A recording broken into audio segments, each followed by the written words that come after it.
Wapres resmikan kawasan pangan Nusantara topang sektor pangan IKN. Wakil Presiden Maruf Amin meresmikan kawasan pangan Nusantara, KPN, yang berlokasi di Desa Talaga, Kecamatan Dampelas, Kabupaten Donggala yang diharapkan menjadi penopang sektor ketahanan pangan Ibu Kota Nusantara, IKN. Dengan mengucapkan Bismillahirrahmanirrahim, kawasan pangan Nusantara yang berada di Kabupaten Donggala, Provinsi Sulawesi Tengah saya resmikan, kata Maruf Amin saat meresmikan kawasan pangan Nusantara di Kabupaten Donggala, Sulteng, Rabu. Oleh karena itu, saya menyambut baik penetapan Sulawesi Tengah sebagai kawasan pangan Nusantara, kata Wapres. Dalam kesempatan itu, Wapres juga melakukan penanaman perdana tanaman durian varietas MK Hortimart di kawasan pangan Nusantara. Dia berharap KPN yang memiliki luas sekitar 1.124 hektare yang merupakan sebuah kawasan terpadu diharapkan dapat menjadi penyangga IKN pada ketahanan sektor pangan. Selain itu, KPN juga diharapkan dapat memberikan dukungan kepada bidang pertanian, perkebunan dan peternakan dengan tetap menjaga kebutuhan Provinsi Sulawesi Tengah. Hadirnya kawasan pangan Nusantara harus mampu meningkatkan ekonomi masyarakat Sulawesi Tengah melalui penguatan sentra produksi pangan, kapasitas dan kapabilitas sektor pangan, mendekatkan akses modal serta meningkatkan daya saing produk lokal dan kelembagaan, kata Maruf.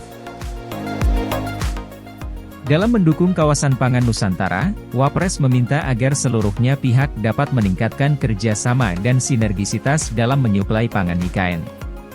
Namun, dia meminta untuk tetap memperhatikan kaidah hukum dan lingkungan serta kesesuaian tata ruang wilayah provinsi dan kabupaten kota. Dan perlu untuk membangun infrastruktur yang mendukung distribusi pangan ke IKN, ujarnya.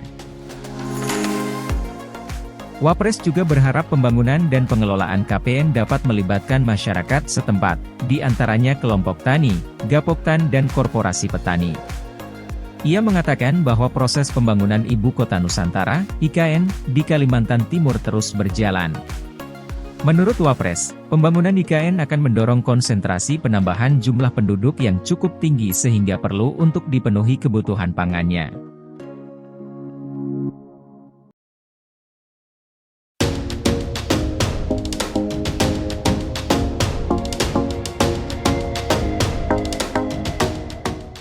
Proyek IKN dikebut, gedung ini ditarget beres Agustus 2024. Kementerian Pekerjaan Umum dan Perumahan Rakyat, PUPR, memastikan, pembangunan kantor Kementerian Koordinator, Kemenko, di Ibu Kota Negara, IKN, Nusantara dapat digunakan pada Agustus 2024 mendatang. Direktur Jenderal Cipta Karya Kementerian Pekerjaan Umum dan Perumahan Rakyat, PUPR, Diana Kusumastuti mengungkapkan, saat ini pembangunan gedung Kemenko sendiri masih mencapai 20 hingga 25%. Mudah-mudahan nanti di bulan Juni itu sudah bisa selesai dan Agustus itu mudah-mudahan sudah bisa dimanfaatkan di sana, ujarnya saat ditemui di GBK Jakarta, Senin, 2 Oktober 2023. Jika ada kekurangan sedikit pada pembangunan gedung tersebut, kata Diana merupakan hal yang wajar. Ya mungkin kalau kurang-kurang ya kurang-kurang sedikit yang tidak inilah, sebutnya. Sementara, untuk proses pembangunan kantor Istana Presiden saat ini sudah mencapai 40%. Kalau Istana kemarin sudah 38, mungkin saat ini sudah 40, nah ini sudah mungkin 20-an lebih ya 25, 27-an mungkin sudah ada. Nah ini. Tinggal yang nanti akan digunakan sharing office ya dan mudah-mudahan bisa selesai dan termasuk juga utilitas dan sarana prasarana, pungkasnya.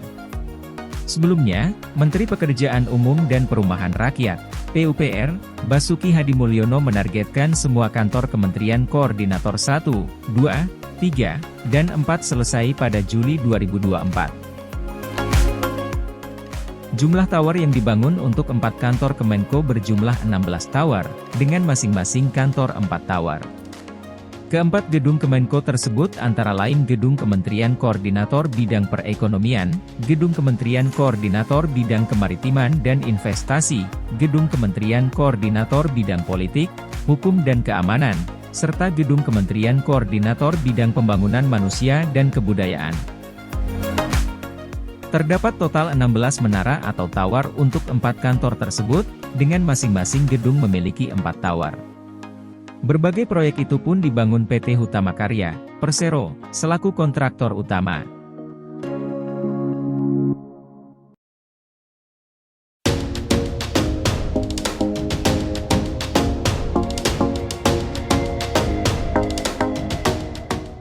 Pembangunan gedung Kemenko di IKN sudah capai 20% lebih. Direktorat Jenderal Cipta Karya Kementerian Pekerjaan Umum dan Perumahan Rakyat, PUPR, mengungkapkan progres pembangunan 4 gedung Kementerian Koordinator, Kemenko, di Ibu Kota Negara, IKN, Nusantara telah mencapai lebih dari 20%. Direktur Jenderal Cipta Karya Kementerian PUPR Diana Kusumastuti di sela acara Hari Habitat Dunia dan Hari Kota Dunia 2023 di Jakarta, Senin, mengatakan Kementerian PUPR menargetkan pembangunan 4 gedung Kemenko tersebut selesai pada Juni 2024. Pada Agustus, 4 gedung Kemenko tersebut sudah bisa dimanfaatkan, katanya. Pembangunan gedung Kemenko itu dilakukan bersama-sama dengan pembangunan Istana Negara dan gedung-gedung pemerintahan lainnya di IKN Nusantara. Menurut Diana, 4 gedung Kemenko ini dapat difungsikan sebagai sharing office. Dirinya juga berharap konstruksi dan pembangunan utilitas serta sarana dan prasarana untuk 4 gedung Kemenko tersebut juga bisa selesai. Sedangkan, untuk Istana Negara progres pembangunannya saat ini sekitar 40%, katanya. Pembangunan gedung Kemenko merupakan sarana utama yang merupakan infrastruktur dasar yang dibangun oleh Kementerian PUPR. Sebagai sarana utama, 4 gedung Kemenko tersebut harus selesai pada tahun depan dalam rangka mendukung pemindahan awal IKN dari Jakarta ke Nusantara di Kalimantan Timur. Pada 2022 hingga 2024 merupakan periode pemindahan tahap awal IKN, termasuk ASN ke IKN Nusantara. Perayaan HUT Kemerdekaan RI pada 17 Agustus 2024 di IKN Nusantara, Kalimantan Timur, menjadi titik awal perpindahan secara bertahap dari Jakarta ke Nusantara. IKN Nusantara ditetapkan dan diatur oleh Undang-Undang Nomor 3 Tahun 2022. IKN Nusantara mengubah orientasi pembangunan menjadi Indonesia sentris dan berfungsi untuk mempercepat transformasi ekonomi negara.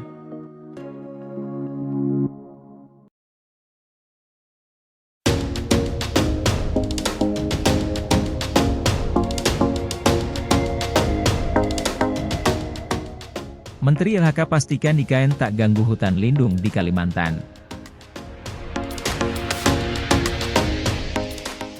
Menteri Lingkungan Hidup dan Kehutanan, LHK, Siti Nurbaya memastikan pemindahan dan pembangunan Ibu Kota Nusantara, IKN, tidak akan mengganggu ekosistem hutan lindung di wilayah Kalimantan.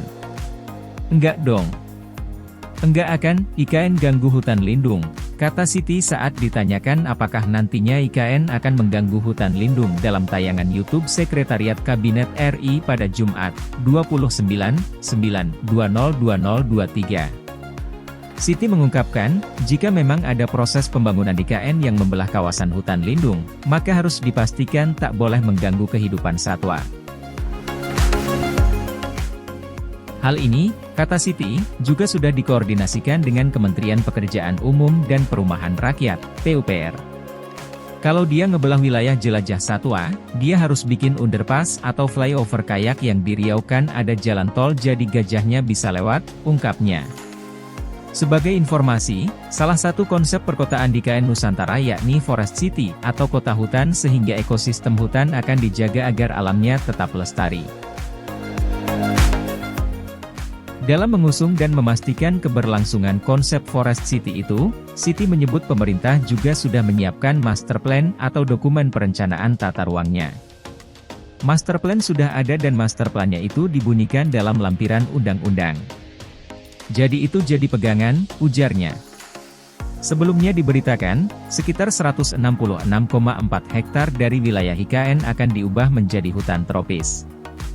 Hal tersebut disampaikan oleh Kepala Otorita Ibu Kota Nusantara, IKN, Bambang Susantono dalam rapat dengar pendapat, RDP, dengan Komisi 11 DPR RI. Senin, 6 Februari 2023.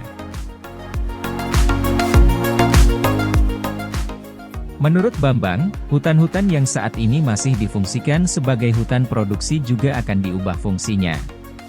Yang akan dibangun dari 256 hektar di total wilayah IKN itu hanya 25% saja. Sisanya adalah 75%. 10% akan jadi lahan pangan dan 65% diperuntukkan untuk lahan hijau, ungkap Bambang. Dia menjelaskan, lahan hijau merupakan area lindung. Nantinya, hutan-hutan produksi yang ada di kawasan tersebut juga akan diubah menjadi hutan tropis. Nanti hutan-hutan yang sekarang monokultur akan dikembangkan menjadi hutan tropis, tambah Bambang. Bila dihitung, 65% dari 256 hektar adalah sebesar 166,4 hektar. Adapun hal ini cukup baik mengingat hutan Kalimantan sudah lama dikenal sebagai paru-paru dunia.